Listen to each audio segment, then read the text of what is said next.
Hello everyone, स्वागत है आप सभी का। पिछले लेक्चर में हम लोगों ने वेक्टर के प्रॉपर्टीज पर, उनके एडिशन, कैसे उनको ऐड करेंगे, कैसे सब्ट्रैक्ट करेंगे और स्केलर प्रोडक्ट पर कुछ क्वेश्चंस किए थे। आज के लेक्चर में मैं आपको कुछ और क्वेश्चंस दे दूंगा जिन्हें आप ट्राई कीजिएगा और उसके बाद हम वेक्टर प्रोडक्ट देखेंगे।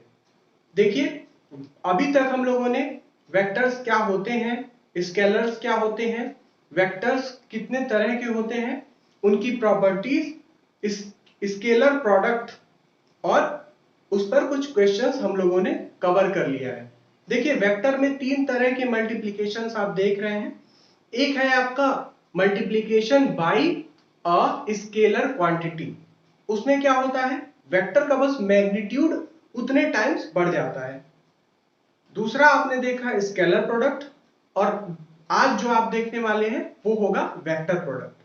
बहुत ही इंपॉर्टेंट है, बहुत ही कॉन्सेप्चुअल है, क्योंकि ये सारी चीजें बेसिस बनाती हैं आपका। ठीक है, तो आप क्या देखे हैं, आपने देखा है मल्टीप्लिकेशन बाय स्केलर। जैसे मान लीजिए किसी वेक्टर में आप किसी स्केलर m से मल्टीप्लाई कर देते हैं। ठीक है, तो ये किस तरीके का होगा, मान लीजिए a वेक्टर इस तरीके का था m, अब m की जगह आप मान लीजिए लिख दिए 5, तो 5a क्या होगा, 5 एक स्केलर है तो इसका बस मैग्नीट्यूड क्या हो जाएगा, 5 टाइम्स बढ़ जाएगा। ठीक है, ये 1 टाइम्स, ये 5 टाइम्स। अगर ये साइन नेगेटिव के साथ होता तो इसका डायरेक्शन चेंज हो जाता। ठीक है, तो ये तो मल्टीप्लिकेशन बाय स्केलर है। आपने दूसरा देख लिया dot product a dot b। ठीक है, जिसे आप लिख रहे थे ए बी कॉस थीटा, और आज हम देखेंगे a क्रॉस b। ठीक है, उससे पहले हम कुछ क्वेश्चंस इस पर और देख लेते हैं जो कि आप खुद से करेंगे, जिन्हें मैं नेक्स्ट लेक्चर में सॉल्व कर दूंगा। ठीक, तो पहला क्वेश्चन आपका है, गौर से देखिएगा।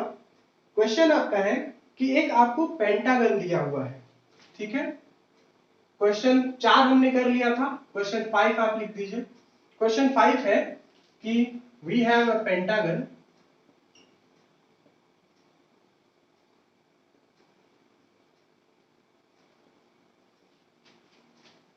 ए बी सी डी ई। ठीक है, आपके पास एक पेंटागन हुआ,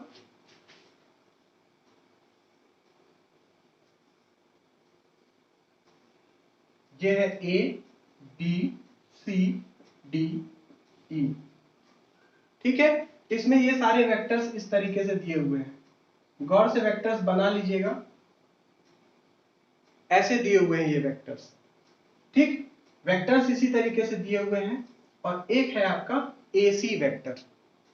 ठीक है, मैं एक बार फिर से देख लेता हूं वेक्टर्स का साइन।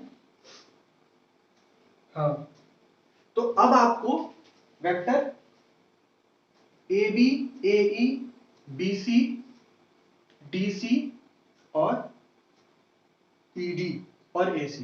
ठीक है, वेक्टर्स का साइन यही है ABCDE, where we have vector AB,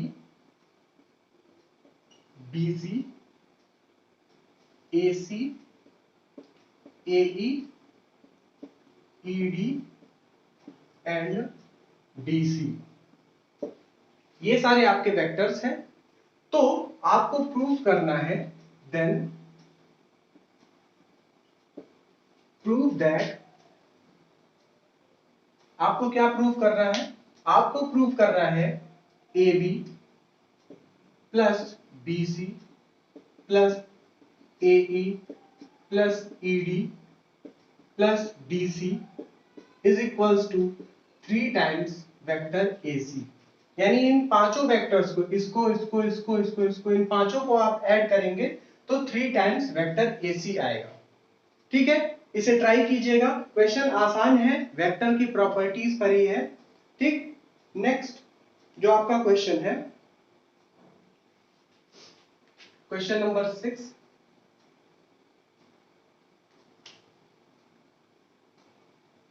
Using the definition A dot B is equals to AB cos theta.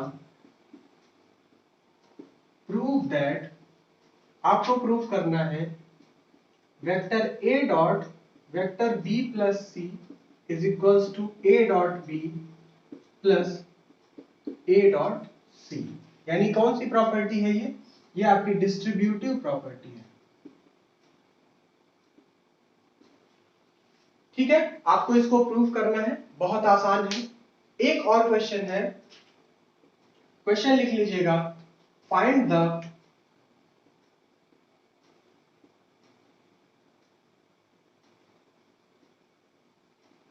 Angle between diagonals. देखिए, आपको डायगोनल्स मैं आपको पहले दिखा देता हूं, ठीक है। आप डायगोनल्स देख लीजिए, ये आप एक क्यूब बना दीजिए।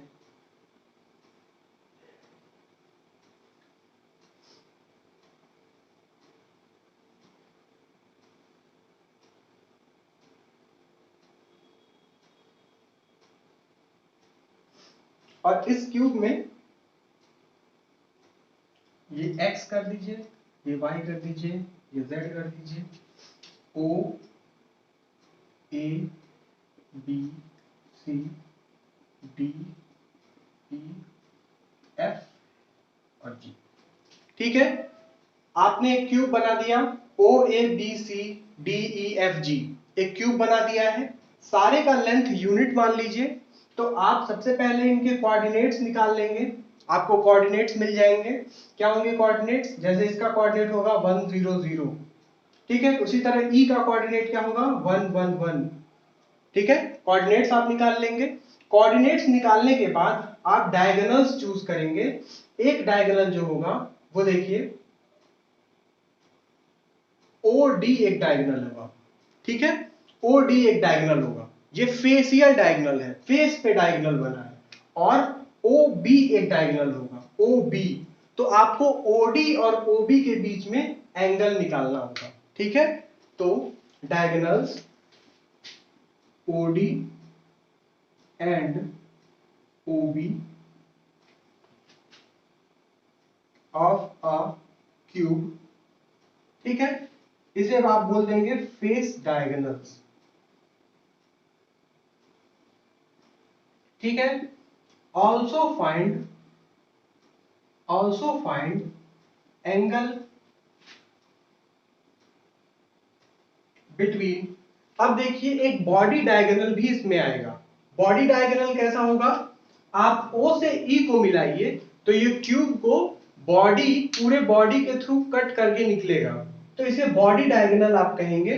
तो आप OE और एक बॉडी डायगोनल आपका AD होगा, एक बॉडी डायगोनल CF होगा और दूसरा BG होगा, ठीक है। आप ये चीज इमेजिन तो कर ही सकते हैं, ठीक। तो इन बॉडी डायगोनल्स में से आप कोई भी दो बॉडी डायगोनल निकाल लीजिए, उनके बीच आपको एंगल निकालना है, ठीक है। तो आप also find the angle between O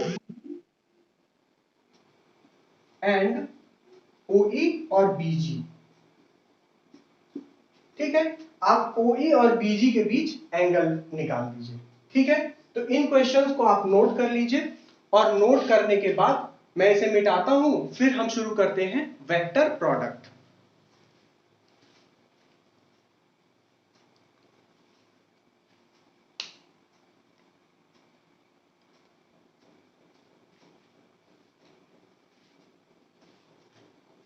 चलिए अब हम देखते हैं वेक्टर प्रोडक्ट। देखिए वेक्टर प्रोडक्ट में आप जानते हैं कि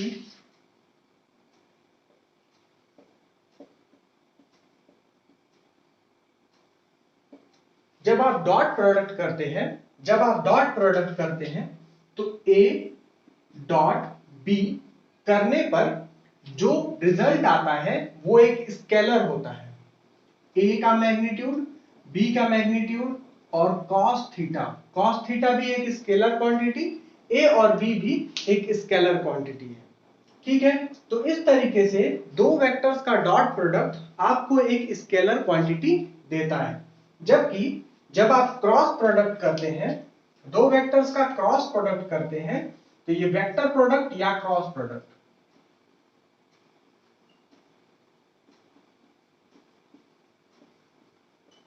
तो इसे आप डिफाइन कैसे करते हैं?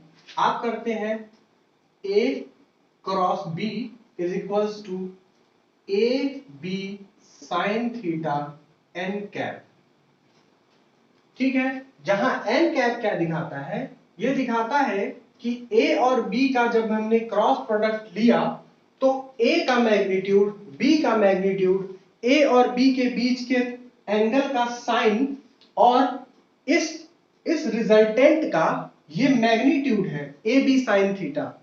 अगर सिर्फ आपको A क्रॉस B का मैग्नीट्यूड पूछ दिया तो ये ए बी साइन थीटा ही इसका मैग्नीट्यूड है, लेकिन एन कैप इस रिजल्टेंट का डायरेक्शन है। यानी जब दो वेक्टर्स का क्रॉस प्रोडक्ट होता है तो आपको क्या मिलता है? एक वेक्टर मिलता है। ठीक, इसका डायरेक्शन आप कैसे निकालेंगे? गौर से सुनिएगा। डायरेक्शन निकालने के लिए आप राइट हैंड रूल का ही इस्तेमाल करेंगे। ठीक, राइट हैंड रूल का ही इस्तेमाल करेंगे। कैसे होगा? मान लीजिए एक वेक्टर A है, एक वेक्टर B है। ठीक है, वेक्टर A ये है, वेक्टर B ये है। आपको A क्रॉस B निकालना है, A क्रॉस B निकालना है। ठीक है, तो आप क्या करेंगे? अपने हथेली को इस तरीके से फैला लेंगे। ठीक है, इस तरीके से फैला लेंगे, देखिए। ठीक है, ताकि आपका ये जो हथेली की चारों उंगलियां हैं वो एक डायरेक्शन में रहें और अंगूठा उनके जस्ट परपेंडिकुलर रहे। ठीक है, अब आप पहले जो वेक्टर दिया है A, इस वेक्टर के डायरेक्शन में इन सारी उंगलियों को कर लेंगे और जो दूसरा वेक्टर B दिया है उन उंगलियों को उस वेक्टर से घुमाएंगे उसकी ओर। यानी A की डायरेक्शन में आपको पहले सारी उंगलियां कर लेनी है, फिर B की डायरेक्शन में आपको उन उंगलियों को घुमाना है, तो आपका अंगूठा जो कि पहले से इन उंगलियों के परपेंडिकुलर है वो डायरेक्शन दिखाएगा आपके क्रॉस प्रोडक्ट के जो रिजल्टेंट वेक्टर आएगा उसका। ठीक है, यानी एन कैप कहां होगा? एन कैप होगा इस बोर्ड के प्लेन से बाहर की ओर। ठीक है, अगर मान लीजिए आप एक बार और ध्यान से देख लीजिए, मान लीजिए आप B क्रॉस A निकालते। ठीक है, B क्रॉस A निकालते तो आप क्या करते? पहले B लिखा हुआ है तो आप इस तरीके से अपनी उंगलियों को रखते, ठीक, B की डायरेक्शन में, और आप ऐसे रखते, ऐसे रखते, मान लीजिए ऐसे रख देते आप। A किधर है? A इधर है, तो आप उंगलियों को मोड़ तो नहीं सकते, तो इन उंगलियों को मोड़ने के लिए आपको अपने हथेली को ऐसे घुमाना पड़ेगा और अब आप A की डायरेक्शन में अपनी उंगलियों को मोड़ सकते हैं और इस केस में आपका अंगूठा इस ब्लैक बोर्ड से, इस व्हाइट बोर्ड के प्लेन के अंदर की ओर जा रहा है, यानी कि B क्रॉस A की डायरेक्शन इनवर्ड हो जाती है। ठीक है, इलेक्ट्रोडायनेमिक्स में, फिजिक्स में हम आउटवर्ड को पॉइंट से दिखाते हैं और इनवर्ड को क्रॉस से दिखाते हैं। जानते हैं आप? क्रॉस से दिखाते हैं। इसके पीछे लॉजिक क्या है? एक तीर है, इस तरीके का तीर बनता है। ठीक है, तीर में इस तरीके से होता है, पीछे जो होता है उसके क्रॉस बना होता है ऐसा, और तीर के आगे क्या होता है? नुकीला पोर्शन होता है। तो अगर कोई तीर अंदर से बाहर की ओर आ रहा है तो उस तीर में आपको सिर्फ और सिर्फ एक पॉइंट दिखेगा। ठीक, तो इसलिए हमने पॉइंट बना लिया। और अगर तीर बाहर से अंदर की ओर जा रहा है तो आपको तीर का टेल दिखेगा जिस पर क्रॉस बना रहता है, तो इसलिए ये क्रॉस है। ठीक है, तो इस तरीके से आप डायरेक्शन दिखाते हैं। डायरेक्शन पे हम कुछ और चीजें कर लेते हैं, जैसे मान लीजिए ए आपका ऐसे है, बी आपका ऐसे है। अब ए और बी के बीच का क्रॉस प्रोडक्ट का डायरेक्शन क्या होगा? ठीक है, कैसे होगा? ए आप ऐसे रखेंगे, ए क्रॉस बी करना है आपको, तो ए क्रॉस बी। ठीक, कहां गया अंगूठा? अंदर की ओर, तो इस केस में ए क्रॉस बी का जो रिजल्टेंट वेक्टर होगा वो कहां होगा? उसका डायरेक्शन अंदर की ओर होगा। ठीक है, बोर्ड के प्लेन के अंदर की ओर। इसी तरीके से मान लीजिए ये A क्रॉस B ऐसा होता तो क्या होता, तब A क्रॉस B बाहर की ओर, ठीक है। A अगर ऐसे बना होता और B अगर ऐसे बना होता तो क्या होता, A है ये B है, तो क्या करते आप, तब आप इसको ऐसे रखते, ऐसे घुमाते, देखिए अंगूठा अंदर की ओर, ठीक है।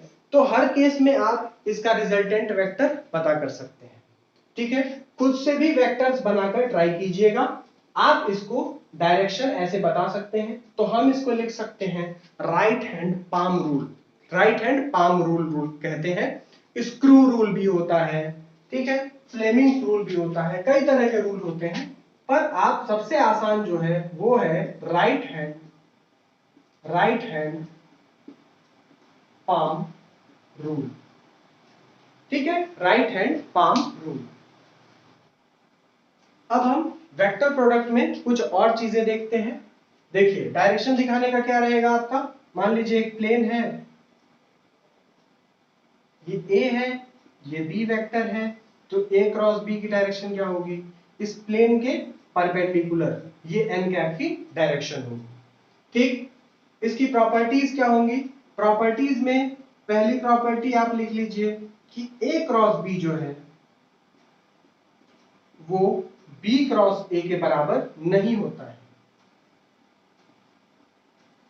बल्कि उसके नेगेटिव के बराबर होता है, ठीक। इसका मतलब क्या हुआ, आप देख रहे थे कि A क्रॉस B और B क्रॉस A करने पर कोई फर्क नहीं पड़ रहा था, मैग्नीट्यूड है, मैग्नीट्यूड में तो फर्क पड़ेगा नहीं, क्योंकि A का मैग्नीट्यूड नहीं बदलेगा, B का मैग्नीट्यूड नहीं बदलेगा, उन दोनों के बीच एंगल नहीं बदलेगा। बदल क्या रहा था, राइट हैंड पाम रूल अभी जब हमने लगाया था तो हमने देखा कि ये जो डायरेक्शन है A क्रॉस B करने पर कभी बाहर की ओर आ रही थी, तो उसी समय B क्रॉस A करने पर अंदर की ओर जा रही थी। तो इसका मतलब डायरेक्शन सिर्फ बदलेगी, और आप जानते हैं कि किसी भी वेक्टर में अगर नेगेटिव साइन लगा दीजिए तो उसका डायरेक्शन बदल जाता है, अपोजिट हो जाता है। इसलिए A क्रॉस B मैग्नीट्यूड में B क्रॉस A के बराबर होगा, बस उसका डायरेक्शन जो है वो चेंज हो जाएगा, ठीक है। तो अगर इसको आप ऐसे लिखते हैं तो इसको ऐसे भी लिख सकते हैं, and magnitude of A cross B is equals to magnitude of B cross A, ठीक है। ये चीज आप समझते भी हैं, आप जानते भी हैं, और आप इसको लिख भी सकते हैं, ठीक है। अब आइए हम कंपोनेंट फॉर्म में देखते हैं कि कंपोनेंट्स में इसका क्या क्या रूल्स आएगा और इसको कैसे हम अप्लाई करेंगे। देखिए देखिए कंपोनेंट फॉर्म में हम लोग देखना चाहते हैं कैसे बनाएंगे। I, J और K तीन होते हैं, I है, K है और ये है आपका J, ठीक है, I, J, K। अब आप I cross J, J cross K और K क्रॉस I देखेंगे तो कैसे बनेगा। देखिए I इधर है, I वेक्टर, J वेक्टर इसी प्लेन में है पर परपेंडिकुलर है, तो ये देखिए I क्रॉस J आपने किया तो क्या हुआ, किस डायरेक्शन में आया, K की डायरेक्शन में। K की डायरेक्शन बाहर की ओर होगी, तो K की डायरेक्शन में वेक्टर आएगा। आप कैसे लिखिएगा, I cross J is equals to magnitude of I magnitude of J sine of I J। I और J के बीच का साइन 90 डिग्री, यानी साइन 1 हो जाएगा इसकी वैल्यू, और n कैप क्या आएगी, K कैप आएगी, ठीक है। तो I क्रॉस J को आप सीधे क्या लिखते हैं, I क्रॉस J को आप सीधे लिखते हैं K, ठीक है। इसी तरीके से आप J क्रॉस K को क्या लिख सकते हैं, J क्रॉस K को आप लिखेंगे I। कैसे, देखिए J ये है, J ऊपर की ओर है, K कहां है, इससे बाहर की ओर, तो आप J क्रॉस K करेंगे तो देखिए आपका अंगूठा किधर है, आपका I के डायरेक्शन में, तो J क्रॉस K I हो जाएगा। इसी तरीके से ये K है, K बाहर की ओर है, I इसी प्लेन में है, यहां पर है, तो K क्रॉस I करेंगे तो अंगूठा किधर है, J की डायरेक्शन में, तो K क्रॉस I क्या हो जाएगा, K क्रॉस I क्या हो जाएगा, K क्रॉस I हो जाएगा आपका J, ठीक। अब इतना तो आप जानते हैं, पर हम क्या करने वाले हैं, इसको कंबाइंड फॉर्म में लिखने वाले हैं। कंबाइंड फॉर्म में क्या लिखेंगे, देखिए हम इसको लिखेंगे I cross J is equals to epsilon I J K, ठीक है, और के, ठीक है, एप्सिलॉन आई जे के। इसको कैसे समझेंगे हम, गौर से सुनिएगा। जैसे आपने क्रॉनिकल डेल्टा की कहानी देखी थी, वैसे ही इसकी भी कहानी है। क्या है, इज इक्वल्स टू 1। ये वैल्यू जो है आपकी 1 होगी। कब होगी, वेयर आप लिख देते एप्सिलॉन आई जे के, वेयर एप्सिलॉन आई जे के is equals to 1। Epsilon i जे के की वैल्यू 1 होगी। कब होगी, जब when I J K are distinct या different, ठीक है, and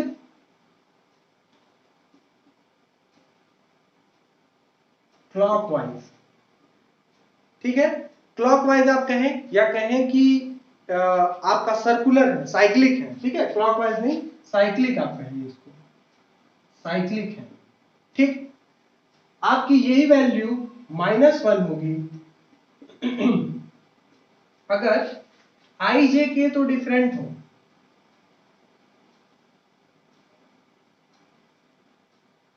but not cyclic, cyclic ना हो, ठीक है। और ये वैल्यू आपकी 0 होगी इफ एनी ऑफ आई जे के रिपीट्स, ठीक है। अब इसको हम आपको समझाते हैं, क्या क्या बात है, क्या समझ में आ रहा है इससे। देखिए क्या है, अगर आपने आई जे के का, आप साइकिल जानते हैं क्या होता है, आई जे के की साइकिल होती है, आप चाहे क्लॉकवाइज लीजिए या एंटी क्लॉकवाइज लीजिए, तीनों एरो एक डायरेक्शन में बना लीजिए। यहां लिख दीजिए आई, यहां जे, यहां के। अब I cross J is equals to K, J cross K is equals to I, K cross I is equals to J. और जो साइक्लिक नहीं होगा वो क्या होगा, आई क्रॉस के, ऐसे उल्टा हो जाए, ठीक है। और या फिर जे क्रॉस आई, इस साइकिल से उल्टा चल जाए, ठीक है। या फिर के क्रॉस जे, साइकिल से उल्टा चल जाए, तो ये नॉट साइक्लिक है या एंटी साइक्लिक है, ठीक। तो अब देखिए हम क्या करने वाले हैं, हम कह रहे हैं कि आई क्रॉस जे होगा के, अगर आई जे के डिफरेंट है। देखिए आई डिफरेंट है, आई फिर जे है फिर के है, ये तीनों डिफरेंट है। अगर आई जे के सेम हो गए तो ये वैल्यू 0 हो जाएगी। क्यों, आई क्रॉस आई, इसमें देखिए आई और जे सेम हो गए, तो वैल्यू क्या हो जानी चाहिए, आई क्रॉस आई और आई के बीच कितना एंगल होगा, आई और आई के बीच 0 डिग्री होगा, तो ये वैल्यू आ जाएगी 0, ठीक है। तो अगर कोई भी दो चीजें, दो वेक्टर सेम हो जाते हैं तो उनका रिजल्टेंट तो 0 हो जाएगा, ठीक है। क्रॉस प्रोडक्ट क्या हो जाएगा, 0 हो जाएगा।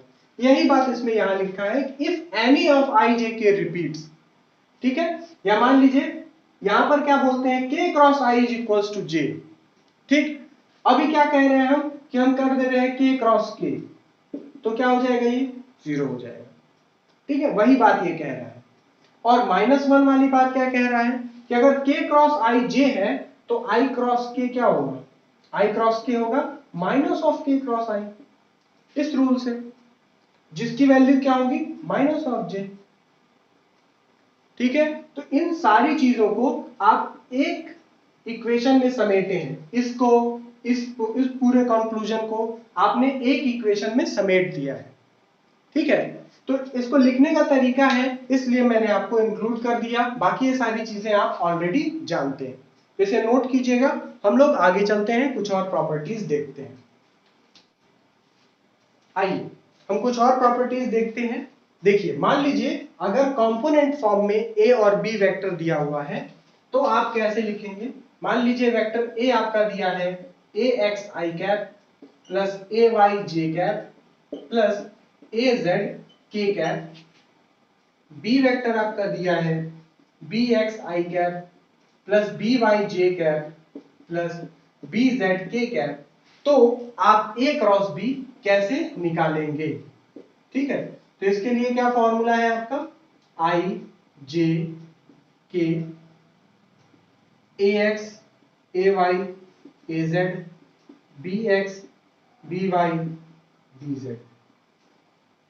ठीक है, ये तो आपने तरीका अपना लिया। ठीक है, अब देखिए इसे ओपन करने में भी आप कई बार गलतियां करते हैं। मैं इसको ओपन करके आपको दिखाता हूं। ठीक है, इसे ओपन करने में आप गलती ना करें, इसके लिए आपको प्रैक्टिस तो करनी ही चाहिए। बाकी एक तरीका और याद रखिए कि ये आई वाले को एक बार यहां पर लिख लीजिए और ये जे वाले को एक बार यहां लिख लीजिए। ठीक है, अब आपको मैं दिखाता हूं कि इसमें भी साइक्लिक रूल फॉलो होता है। ठीक है, आपको दिखाया गया है कि बी वाले में आप नेगेटिव साइन लगा दीजिए, वो भी सही है, लेकिन इसमें भी साइक्लिक रूल फॉलो होता है। कैसे होता है? जब आप आई क्रॉस ए क्रॉस बी करेंगे तो आई वाला कंपोनेंट लिखने के लिए आप लिखते हैं आई कैप, ये इसका कंपोनेंट। ठीक, कैसे लिखेंगे? इसको हटा देंगे, इसको हटा देंगे, आएगा ए वाई बी जेड माइनस ए जेड बी वाई, ए जेड बी वाई। आपने क्या किया?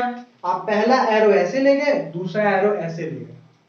ठीक है, लेकिन जब आप इसके साथ माइनस जे वाला लगाते हैं, ठीक, तब आप एरो चेंज करते हैं। हम कह रहे हैं आप बस प्लस करके जे लगा दीजिए। जे लगाने के बाद ये आपका हट जाएगा, क्या आएगा? A Z B Y minus B Z A X, A Z B X minus B Z A X. देखिए एरो पहले ऐसे था, अब भी एरो ऐसे ही है। ठीक है, यहां थोड़ा पानी लग गया, अब भी एरो ऐसे ही है। क्या करेंगे आप लिखेंगे ए जेड बी एक्स माइनस ए एक्स बी जेड प्लस, आप प्लस करके फिर क्या लिखेंगे? के कैप। अब भी एरो आप ऐसे ही लगाएंगे, क्या आएगा? ए एक्स बी वाई माइनस ए वाई बी एक्स। ठीक है, ये चीज आपने ओपन कर लिया। आप इसको जैसे भी करें वैसे सही है, पर इस तरीके से आपको कंफ्यूजन नहीं होती है, आप नेगेटिव साइन कभी छोड़ते नहीं हैं। ठीक, और प्रैक्टिस करने के बाद आपको ये बनाने की भी जरूरत नहीं पड़ेगी। आप यहां से सीधे ऐसे करेंगे, ए जेड बी एक्स माइनस ए एक्स बी जेड। ठीक है, इस तरीके से आप कर लेंगे। ठीक, चलिए तो इसे आप प्रैक्टिस कीजिएगा, ये कंपोनेंट फॉर्म में है। अब हम देखते हैं कि इसका फिजिकल सिग्निफिकेंस क्या है।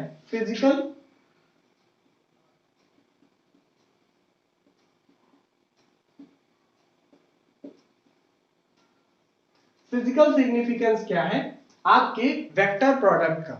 तो वेक्टर प्रोडक्ट आमतौर पे हम लोग एरिया निकालने के लिए यूज करते हैं। ठीक है, आप जब नेट डिस्प्लेसमेंट वगैरह निकालना रहता है तो आप डॉट प्रोडक्ट यूज करते हैं।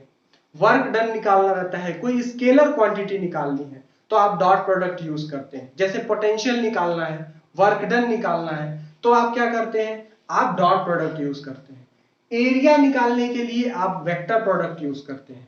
ठीक है, यहां पर भी यही नहीं, एरिया उसके बाद वॉल्यूम, वॉल्यूम भी एक वेक्टर क्वांटिटी है, एरिया भी एक वेक्टर क्वांटिटी है। तो इन वेक्टर क्वांटिटीज को निकालने के लिए आप वेक्टर प्रोडक्ट का यूज कर सकते हैं। कैसे कर सकते हैं आइए देखते हैं। देखिए आप एरिया ऑफ पैरेललोग्राम आप निकाल सकते हैं। पैरेललोग्राम एक जनरल है, पैरेललोग्राम आप निकाल सकते हैं यूजिंग वेक्टर प्रोडक्ट। ठीक है, देखिए पैरेललोग्राम जो होता है इस तरीके से बनता है। ठीक है, इसमें कंडीशन क्या है? पैरेललोग्राम की बेसिक कंडीशन ये होती है कि इसमें जो दो आपके आमने सामने के जो साइड्स हैं वो पैरेलल होंगे। ठीक है, तो ये दोनों भी पैरेलल हैं और ये दोनों भी पैरेलल हैं, तो ये भी एक पैरेललोग्राम है। ठीक है, स्क्वायर भी एक पैरेललोग्राम है और रेक्टेंगल भी एक पैरेललोग्राम है। ठीक है ना, तो ये दोनों भी पैरेललोग्राम है। बस हम जनरल लेके चलते हैं। अब पैरेललोग्राम का जो एरिया होता है वो क्या होता है? होता है एक साइड का मैग्नीट्यूड, एरिया ऑफ पैरेललोग्राम, इसको लिख सकते हैं एरिया, एरिया ठीक। इसका मैग्नीट्यूड ले लेते हैं, डायरेक्शन तो आप निकाल लीजिएगा, ठीक है। डायरेक्शन इसका या तो अपवर्ड होगा या तो डाउनवर्ड होगा, अरे या तो बाहर की ओर होगा या तो अंदर की ओर होगा। डायरेक्शन आप निकाल लीजिएगा। एरिया का मैग्नीट्यूड क्या होगा, वन साइड, ठीक है, वन साइड इसका magnitude into one side into जो दो पैरेलल साइड्स हैं इनके बीच का परपेंडिकुलर डिस्टेंस, ये भी परपेंडिकुलर डिस्टेंस ही है पर यहां बनाने का मेरा कुछ उद्देश्य है, ठीक है।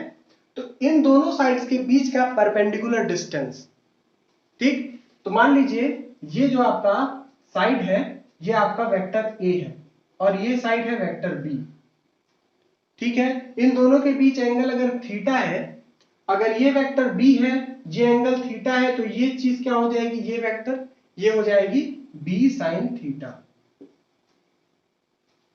हो जाएगा।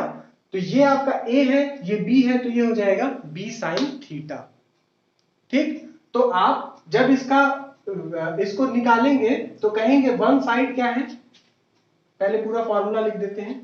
Area is equals to one side into perpendicular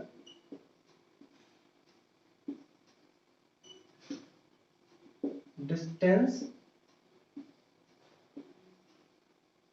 between parallel sides, ठीक है। और जो साइड यहां चूज करेंगे उन्हीं के बीच पैरेलल डिस्टेंस लेंगे। जैसे ए चूज किया तो ए और ए, ये भी वेक्टर ए होगा, ये भी वेक्टर बी होगा, तो ए और ए के बीच परपेंडिकुलर डिस्टेंस। तो देखिए ये मॉड लिया है, मैग्नीट्यूड लिया है, तो ये क्या आएगा, magnitude of A into magnitude of B sine theta. तो magnitude of B sine theta क्या हो जाएगा, magnitude of A into magnitude of B into sine theta, क्योंकि साइन थीटा एक स्केलर है तो बाहर निकल आएगा। तो देखिए magnitude of A magnitude of B sine theta, तो एरिया क्या आ गया magnitude of A cross B. बात क्लियर हो गई आपकी, ए क्रॉस बी का मैग्नीट्यूड आ गया। अगर इसके साथ आप डायरेक्शन लेके चलते बिना मैग्नीट्यूड के साथ तो आपको ये डायरेक्शन में भी मिलता। तो आपको ये ध्यान देना होता कि या तो डायरेक्शन अपवर्ड होगी इस प्लेन से या तो इस प्लेन के अंदर होगी, ठीक है ना। अब देखिए बी से भी आप निकाल सकते थे, कैसे निकालते देखिएगा, गौर से देखिएगा। ये आपका ए है, ये आपका बी है। अब आप वन साइड मान लीजिए बी, ठीक। थोड़ा सा और टेढ़ा बनाते हैं,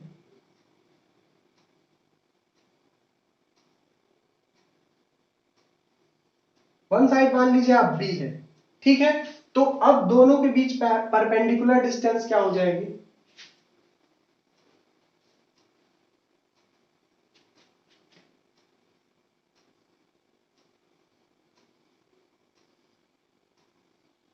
ये ए ये आपकी बी, ठीक।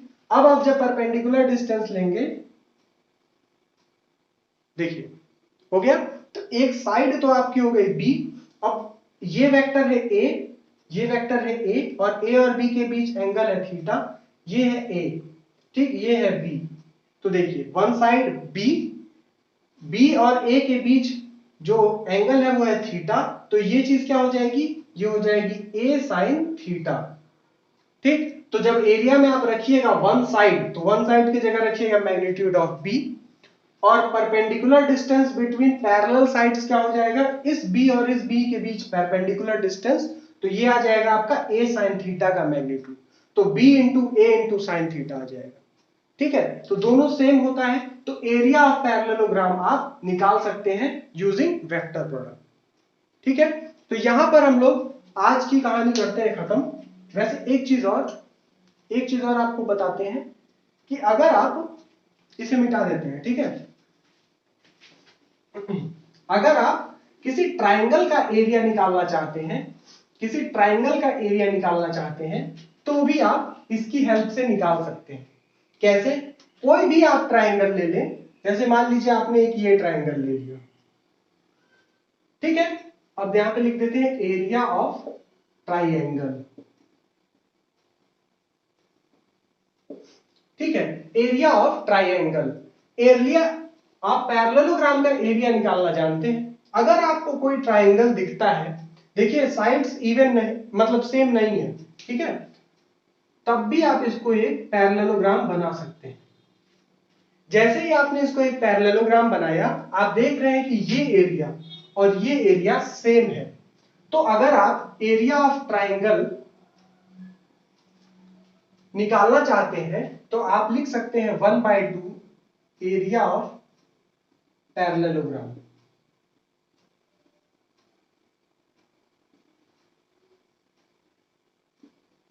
ठीक है, आप एरिया ऑफ पैरेललोग्राम निकाल सकते हैं। कैसे निकालेंगे? मान लीजिए ये वेक्टर ए है, ये वेक्टर बी है, तो आप क्या करेंगे, ए बी साइन थीटा, इनके बीच एंगल थीटा, साइन थीटा।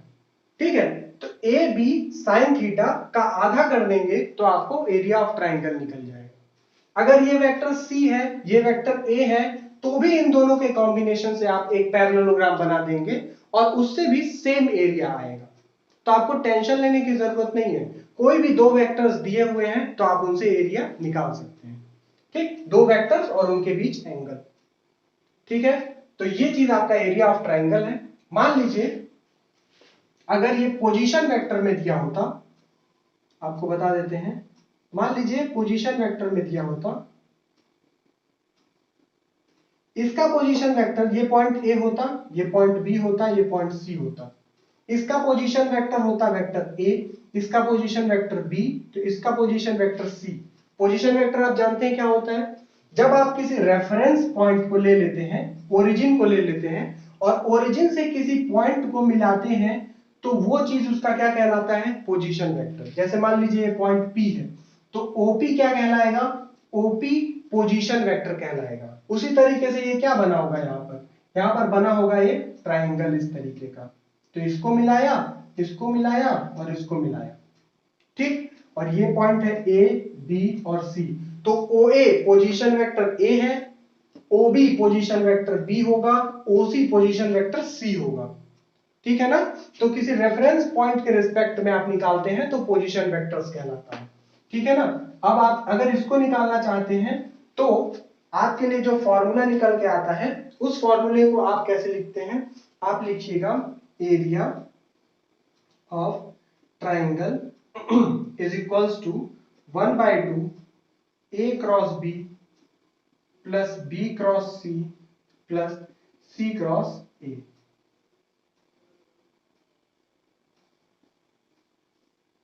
ठीक है, आपका ये फॉर्मूला भी आपको याद होना चाहिए। ठीक, आप इससे इसी से इसको भी निकाल सकते हैं।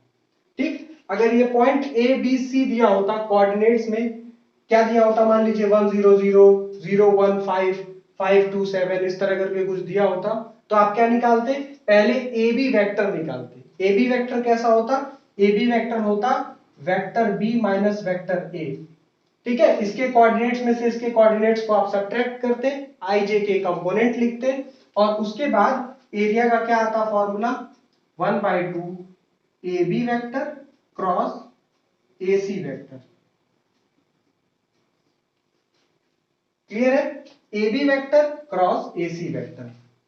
ठीक, तो जब हम इस पे क्वेश्चंस करेंगे तो बातें और ज्यादा क्लियर हो जाएंगी, एकदम क्रिस्टल क्लियर हो जाएंगी। फिलहाल आप इन सारे फॉर्मूले को नोट कीजिए और आज का लेक्चर हम करते हैं खत्म। वेक्टर प्रोडक्ट में बस इतनी ही कहानी है। ठीक, एक और चीज आती है, वो भी भूल रहे थे, वो है आपके कोलिनियर वेक्टर्स। ठीक है, कोलिनियर वेक्टर्स, अगर तीन वेक्टर्स कोलिनियर है, एक ही लाइन में है, ठीक, तो उन वेक्टर्स को आप क्या कहेंगे, उन वेक्टर्स को पता करने के लिए आप वेक्टर प्रोडक्ट का इस्तेमाल करते हैं। कैसे करते हैं, हेडिंग डालकर हम आपको बता देते हैं।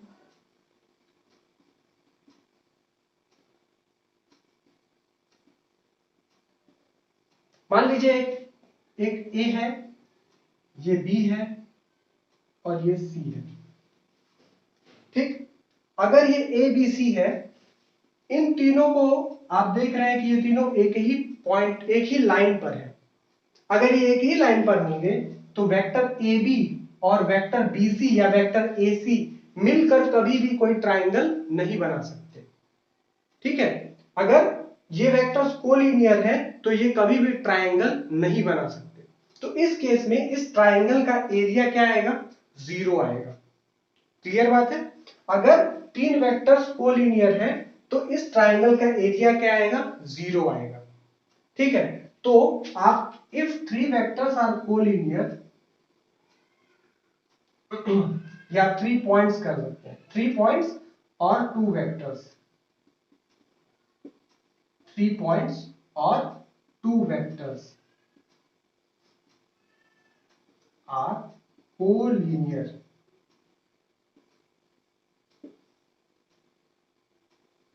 देन क्या हो जाएगा? आपका कंडीशन क्या आएगा? 1/2 AB cross AC is equals to 0 या 1/2 area of parallelogram is equals to 0। ठीक, तो आप क्या लिख सकते हैं? इसको लिख सकते हैं A cross B is equals to 0 आप यूज करेंगे। ठीक, A क्रॉस B नहीं करेंगे यहां पर, यहां पॉइंट्स A B C है, तो एक वेक्टर आपका AB बनेगा, दूसरा वेक्टर आपका BC बनेगा और एक और वेक्टर बनेगा AC। ठीक, तो आप इसको ऐसे लिख सकते हैं AB cross BC is equals to 0, या आप इसको लिख सकते हैं AB cross AC is equals to 0, या बाकी और भी सारे वेक्टर्स बन सकते हैं, BC भी बन सकता है, BA भी बन सकता है, वो सारे वेक्टर्स भी मिलकर 0 ही देंगे। अगर ये 0 देंगे तो इन वेक्टर्स को आप कहेंगे कोलिनियर वेक्टर्स। ठीक है, तो अब ये समाप्त होता है। मैं एक बार देख लूं, हाँ अब समाप्त होता है। ठीक, इसे सारा नोट कर लीजिएगा। इस पॉइंट पर, इस पर, इस पर, सभी पर हम क्वेश्चंस करेंगे तो आपके कॉन्सेप्ट एकदम क्लियर हो जाएंगे। ठीक है, तो आज के वीडियो में इतना ही रखते हैं। अगर आपको कोई डाउट है, कोई प्रॉब्लम है, तो आप कमेंट सेक्शन में जरूर पूछ लीजिएगा। आपका डाउट नहीं रहना चाहिए। ठीक है, चलिए पढ़ाई करते रहिए। All the best.